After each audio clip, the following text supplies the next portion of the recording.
Assalamualaikum, selamat pagi anak-anak. Hari ini kita akan belajar pembelajaran yang kedua ya, Akidah dan Akhlak, bab kedua, Asmaul Husna. Ada yang tahu jumlah Asmaul Husna ada berapa? Ya benar, Asmaul Husna jumlahnya ada 99. Ibu mau tanya dong, pernahkah kalian merenung atau mentadaburi alam?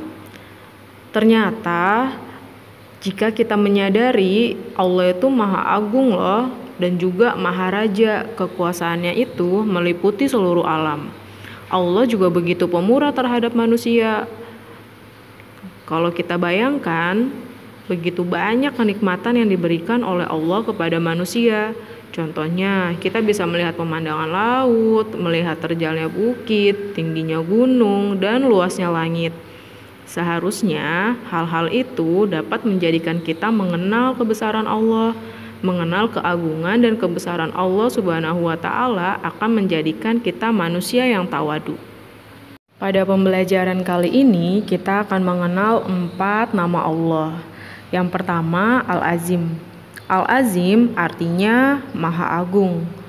Maha Agung Allah yang telah menciptakan bumi dan langit serta yang berada di antara keduanya. Maha Agung Allah yang menggenggam jiwa seluruh makhluk. Maha Agung Allah, zat yang segala sesuatu berada di bawahnya. Keagungan Allah tidak dapat dibandingkan dengan makhluknya. Keagungan Allah itu tidak ada ukurannya.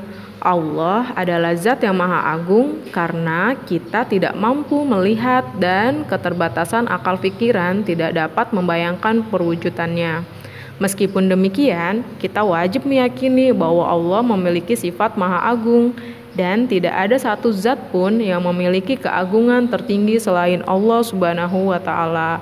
Jadi, di bumi ini atau di alam semesta hanya Allah yang maha memiliki keagungan dan manusia tidak ada apa-apanya dibandingkan itu. Pernahkah kalian berpikir, siapakah yang menciptakan alam semesta yang amat luas dan tak berbatas ini?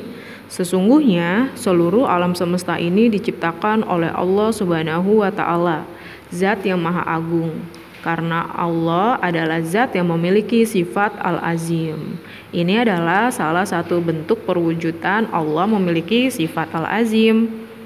Selanjutnya kita akan belajar nama Allah yang kedua yaitu Al-Kabir. Al-Kabir adalah salah satu sifat Allah dalam Asmaul Husna. Al-Kabir berarti maha besar.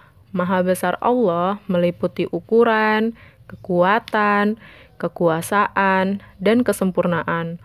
Allah adalah zat yang maha sempurna termasuk kesempurnaan dalam wujud.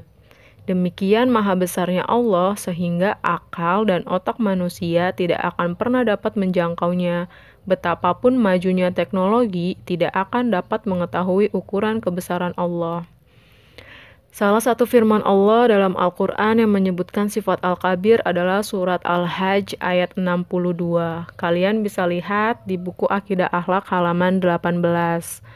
Seruan bahwa Allah memiliki sifat Al-Kabir sering diucapkan melalui kalimat thayyibah. Allahu Akbar yang berarti Allah Maha Besar.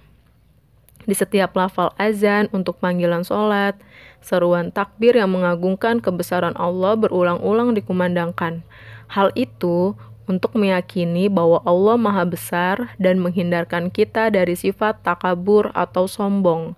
Karena sesungguhnya manusia hanyalah makhluk yang lemah dan kecil di hadapan Allah yang Maha Besar.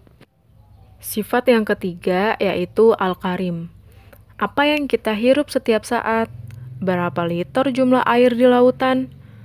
Atau berapa banyak bintang di langit?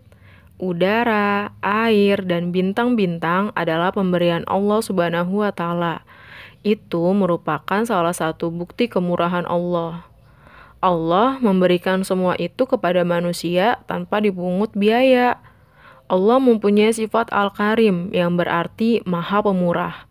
Allah tidak meminta balasan atas apa yang diberikannya kepada manusia. Pemberian Allah itu tidak terhingga nilainya. Jika kita menghitungnya, niscaya kita tidak akan mampu.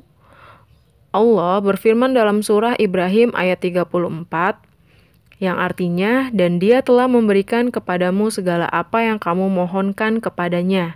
Dan jika kamu menghitung nikmat Allah, niscaya kamu tidak akan mampu menghitungnya.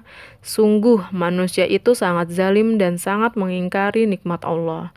Sifat yang keempat yaitu Al-Malik. Allah adalah zat yang memiliki sifat Al-Malik yang artinya Maharaja, Sang Penguasa, dan pemilik alam semesta. Sangat berbeda dengan raja manusia, Allah adalah raja yang kekuasaannya tidak terbatas. Kekuasaan Allah meliputi kerajaan langit dan bumi. Artinya, Allah berkuasa di wilayah langit dan wilayah bumi, juga di antara keduanya.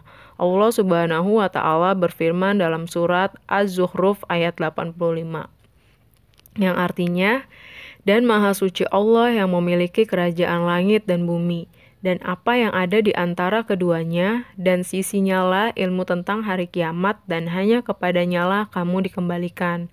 Kekuasaan Allah sebagai Sang Maharaja adalah kekal, tidak dibatasi oleh wilayah dan waktu. Tidak ada yang dapat menggantikan kekuasaan Allah sebagai Al-Malik, karena Allah juga Sang Maharaja yang menguasai kerajaan dunia dan akhirat.